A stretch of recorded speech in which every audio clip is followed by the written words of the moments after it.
सभी बच्चों को मेरा नमस्कार। बच्चों, आज मैं आपके सामने हिंदी की कार्यपत्रिका 4 लेकर आई हूँ जो 12/7/2021 में आई थी। ये कार्यपत्रक 4 जो है कक्षा 9वीं के लिए दी गई है। आज मैं आपको ये जो पत्रिका में आया है गद्यांश उसे पढ़कर आप लोगों के सामने स्पष्ट करती हूँ और बताऊँगी कि आज जो है ये गद्यांश कितना महत्वपूर्ण है और हमें गांधी जी के विचारों से एक नई सीख देने की प्रेरणा देकर जाएगा। तो चलिए बच्चे, मैं इसे फटाफट पढ़ती हूँ आपके समक्ष और इसको स्पष्ट करने की पूरी कोशिश करती हूँ। महात्मा गांधी अपना काम अपने हाथ से करने पर बल देते थे। वे प्रत्येक आश्रमवासी से आशा करते थे कि वह अपने शरीर से संबंधित प्रत्येक कार्य तथा सफाई स्वयं करेगा। उनका कहना था कि जो श्रम नहीं करता है वह निंदनीय है।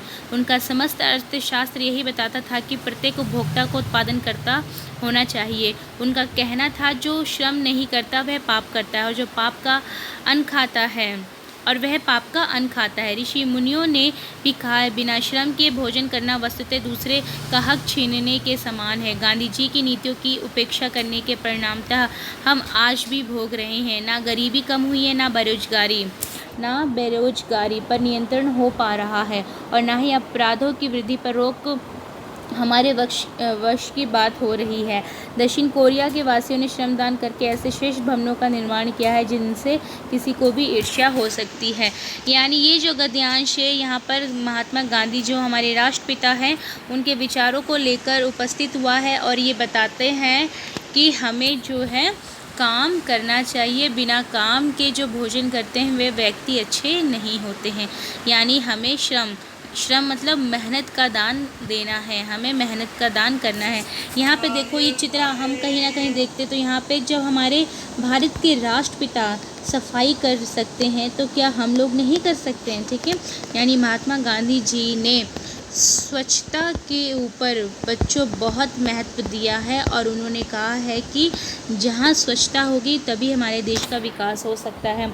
और इस स्वच्छता के नियम को बताते बताते उन्होंने ये भी बताया है कि केवल दूसरों को कहने से हम सफाई नहीं कर सकते, हमें स्वयं सर्वप्रथम इस दिशा में स्वयं आगे बढ़ना होगा। देखो यहाँ पे खुद महात्मा गांधी जी का एक चित्र हमारे सामने प्रस्तुत है। वो स्वयं जो है ये जो यहाँ पे पूरी जो यहाँ पे गंदगी फैली है उसे स्वयं अपने आप उसको साफ़ कर रहे हैं। तो यानी क्या है, जब भारत के राष्ट्रपिता स्वयं अपने हाथों से काम करने पे बल देते हैं तो क्या हम नहीं कर सकते? तो इस तरह से वो कहते हैं कि हमें अपने हाथों के बल का प्रयोग करना चाहिए। ठीक है, आगे बढ़ते हैं। इसे मैं फिर से पुनः पढ़ती हूँ और फिर से स्पष्ट करती हूँ। ठीक है, महात्मा गांधी अपना काम अपने हाथ से करने पे बल देते थे। यानी वो क्या कहते थे महात्मा गांधी कि अपने काम को खुद करना है। मान लो हमारा कोई काम है, हम कहते हैं ना, अरे भाई मुझे पानी देना, अरे भाई मुझे खाना ला के देना, अरे मेरा बैग पकड़ाना। तो ये जो काम है हमें किसी और पर नहीं टालने चाहिए। जो हमारे अपने काम है कम से कम उसे हमें अपने हाथों से स्वयं करना चाहिए। प्रत्येक आश्रमवासी से आशा करते थे, महात्मा गांधी जी प्रत्येक आश्रमवासी से क्या करते थे? आशा करते थे कि वे अपने शरीर से संबंधित प्रत्येक कार्य तथा सफाई स्वयं करेगा। ठीक है, यानी जो आश्रम में रहने वाला व्यक्ति है वह स्वयं ही अपने शरीर की सफाई करेगा और उसके शरीर से संबंधित चाहे खाना पीना, कपड़े धोना, चाहे कोई भी काम हो उसे जो है स्वयं ही उसे करना होगा। यहाँ पे थोड़ा सा टेक्निकल दिक्कत आई है बच्चों, रुक जाइए, मैं इसको ठीक करके फिर आपको पुनः पढ़ा। प्रत्येक आश्रमवासी से आशा करते थे कि वह अपने शरीर से संबंधित प्रत्येक कार्य तथा सफाई को स्वयं करेगा, यानी खुद करेगा। उनका कहना था कि जो श्रम नहीं करता वह निंदनीय है, यानी वो निंदा का पात्र है। ठीक है, यानी वो जो है अगर काम नहीं करता है तो उसकी निंदा हो सकती है। उनका समस्त अर्थशास्त्र यानी इकोनॉमिक्स क्या बताता था? कैलकुलेशन करके वो ये समस्त यानी पूरा, समस्त मतलब पूरा, कैलकुलेशन करके ये बताता था कि प्रत्येक उपभोक्ता को उत्पादन करता होना चाहिए। मतलब क्या? उपभोक्ता कौन होता है बच्चों? जो किसी वस्तु का उपभोग करता है। और उत्पादनकर्ता कौन होता है? जो किसी वस्तु को पैदा करता है, ठीक है, या उसको बनाता है, निर्मित करता है।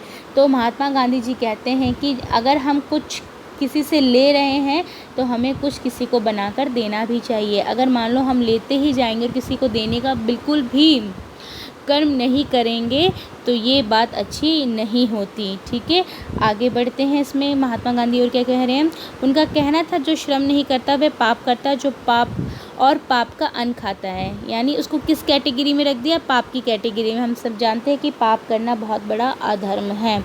तो महात्मा गांधी जी कहते हैं कि जो श्रम यानी जो मेहनत नहीं करते वो एक तरह से क्या करते हैं, वो पाप का भागीदारी बनता है और वो पाप का ही अन्न खाता है। कई बार आप देखते हैं ना, आपके घर में भाई बहन होते हैं, आप मेहनत कर रहे हो तो आप कह भी देते हैं मुफ्त की रोटियां तोड़ोगे क्या। तो मतलब क्या है, जब आप अपनी आँखों से कुछ गलत छोटे से स्तर पर गलत होते हुए देखते हो तो आपको भी इस बात की समझ है। तो इसी तरह से महात्मा गांधी भी कहते हैं कि हमें जो है मेहनत करके कर्म की रोटी खानी है, किसी और का अन्न या जो कर्म है उसको छीनना नहीं है।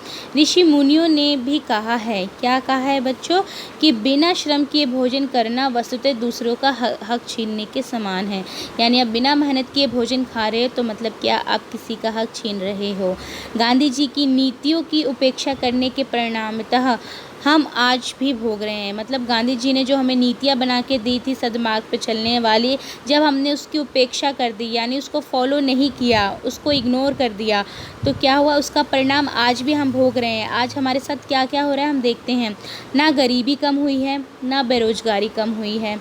ठीक है, ना तो गरीबी कम हुई, ना ही बेरोजगारी। यानी बेरोजगार का मतलब क्या होता है, पढ़ लिख के भी बंदा काम नहीं कर पा रहा है। ठीक है, बेरोजगारी पे नियंत्रण हो पा रहा है, नियंत्रण मतलब कंट्रोल ले सकते हैं उसको। ठीक है, और ना ही अपराधों की वृद्धि पर रोक हमारे वश की बात रही है। और इससे क्या हुआ, अपराध दिन प्रतिदिन बढ़ते जा रहे हैं। दक्षिण कोरिया देश का उन्होंने उदाहरण लेते हुए क्या कहा है, उदाहरण देके एग्जाम्पल देके बताया कि वहाँ के जो वासी थे उन्होंने श्रमदान किया। श्रमदान का मतलब होता है कि अपनी मेहनत का उन्होंने दान दिया, उसके बदले मतलब पैसा नहीं लिया। और उसके बदले क्या हुआ कि करके ऐसे श्रेष्ठ भवनों का निर्माण किया जिनसे किसी को भी ईर्ष्या हो सकती है। मतलब क्या है कि हमारे देश में तो पैसा लेकर भी लोग जो है ठीक से काम नहीं करते। आप देखते हो किस प्रकार की सड़कें बनाई जाती है, पुल कैसे बनाए जाते हैं, टूट जाते हैं। ठीक है, कई बार एक्सीडेंट हो जाता है लोगों का।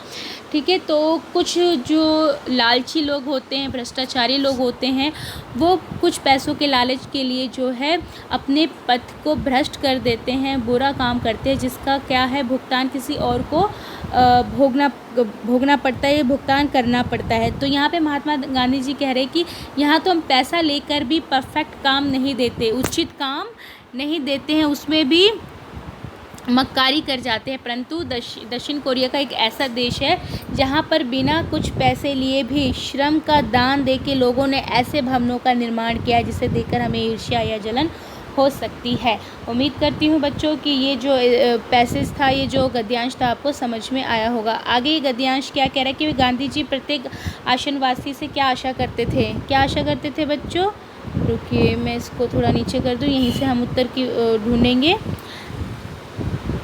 गांधी जी क्या, यहीं से आपको गद्यांश उत्तर मिल जाएगा बच्चों। प्रत्येक आश्रमवासी से आशा करते थे कि वे अपने शरीर से संबंधित प्रत्येक कार्य तथा सफाई स्वयं करेगा। ठीक है, ये प्रथम का उत्तर हो जाता है आपका। गांधी जी के अनुसार प्रत्येक उपभोक्ता, इसको थोड़ा मैं बड़ा कर देती हूँ। गांधी जी के अनुसार प्रत्येक उपभोक्ता को क्या होना चाहिए, प्रत्येक उपभोक्ता को उत्पादनकर्ता होना चाहिए, क्योंकि उससे क्या होगा बच्चों कि केवल हम खाने वाले नहीं बन जाएंगे, हम किसी को देने वाले भी बन जाएंगे। गांधी जी के अनुसार पाप का अन्न कौन खाता है, पाप का अन्न वही खाता है जो श्रम नहीं करता है। समझ में आया, पाप का अन्न कौन खाता है, जो श्रम नहीं करता है। आगे बढ़ते हैं बच्चों। ऋषि मुनियों ने किस कार्य को दूसरे का हक छीनने के समान बताया है। यहाँ पे बहुत अच्छी पंक्तियाँ थी, यहीं से हम इसको नोट करते हैं।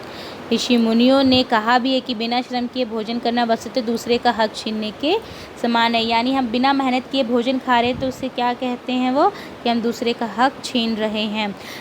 ठीक है, उपर्युक्त गद्यांश का उपयुक्त यानी उचित जो शीर्षक है क्या हो सकता है, सोचिए विचारिए क्या हो सकता है। मैं हमेशा अपने वीडियो में बताती हूँ कि बच्चे इस प्रश्न को स्वयं हल करने का प्रयत्न कीजिए। तो हम कह सकते हैं कि श्रमदान, हम श्रमदान एक शीर्षक दे सकते हैं। ठीक है, उसके बाद है आगे क्या बता रहा है, आप अपने घर के कार्यों में किस प्रकार योगदान देते हैं, बताइए। ये प्रश्न तो बच्चों आप ही के लिए, इस प्रश्न को आपको स्वयं ही हल करना पड़ेगा। देखिए बच्चों, हम कैसे दे सकते हैं, ऐसा नहीं है कि आज हमारे मम्मी पापा हमें पढ़ा रहे हैं, लिखा रहे हैं और हमसे घर का काम नहीं करवा रहे हैं, तो इसका मतलब ये नहीं कि हम बिल्कुल निठल्ले बने रहें, ठीक है। कम से कम हम आज के समय में इतने बड़े तो हो गए हैं बच्चों कि हम अपने मम्मी पापा की किसी न किसी रूप में ज़रूर मदद कर सकते हैं। मान लीजिए कि सुबह सुबह मम्मी, आप स्कूल के लिए सिर्फ तैयार होते हैं तो सुबह सुबह आप मम्मी के साथ उठकर उनको कुछ कामों में हेल्प कर सकते हैं। स्कूल जाने के बाद भी कुछ कामों में हेल्प कर सकते हैं। हमेशा उन्हें पढ़ाई का दोष मत दिखाइए कि मुझे पढ़ना है, मुझे डिस्टर्ब मत करो। इस तरह के जो काम हैं वो गलत होते हैं। आपको पढ़ाई भी करनी है बच्चों, और थोड़ा सा, चाहे वो लड़की हो चाहे लड़का हो, किसी न किसी रूप में अपने मम्मी पापा की मदद करनी चाहिए। और जो आप अब आप इतने बड़े हो चुके हो कि आप अपने वस्त्रों को स्वयं भी साफ़ कर सकते हैं, ठीक है। मम्मी पापा के पर आश्रित मत होइए। थोड़ी सी हेल्प, जैसे आपके गंदे वस्त्र हैं उन्हें स्वयं धोने का, आप अपनी स्वयं धोने की उसकी हैबिट बनाइए, ठीक है। स्वयं जो खाना मम्मी के सहारे बैठ के खाते हो कि मम्मी निकाल के मुझे परोस के देगी तब मैं खाऊंगी या खाऊंगा, तो ऐसा आपको नहीं करना है। इस काम को आप स्वयं भी कर सकते हैं। पानी भी स्वयं लेके पी सकते हैं। घर पे कोई मेहमान आता है तो उसको स्वयं भी पानी दे सकते हैं, ठीक है। मोहल्ले में या अपने घर की डस्टिंग जो आपकी मम्मी के ऊपर निर्भर है, कहीं ना कहीं उस डस्टिंग को, उस मिट्टी को, साफ़ सफाई को आप स्वयं भी कर सकते हैं। तो इस तरह से आप घर के कामों में आप जो है योगदान दे सकते हैं, ठीक है। आप अपने छोटे बहन भाइयों को भी पढ़ा सकते हैं, ठीक है, अगर मम्मी पापा को टाइम नहीं मिल पा रहा है तो इस तरीके से आप जो है अपने घर के सदस्यों में सहयोग दे सकते हैं, उनका साथी या मददगार बन सकते हैं। तो उम्मीद करती हूँ बच्चों आपको वीडियो बहुत अच्छी लगी हो तो लाइक और सब्सक्राइब ज़रूर कीजिए, अपने दोस्तों के पास भी शेयर कीजिए, ठीक है। चैनल अगर सब्सक्राइब ना किया हो तो बच्चे ज़रूर सब्सक्राइब कीजिए। और कहीं कोई बिंदु समझ में ना आया हो तो आप मुझे कमेंट बॉक्स में कमेंट करके बता सकते हैं। उम्मीद करती हूँ कि इन्हीं शब्दों के साथ मैं वाणी पे विराम रखती हूँ। धन्यवाद।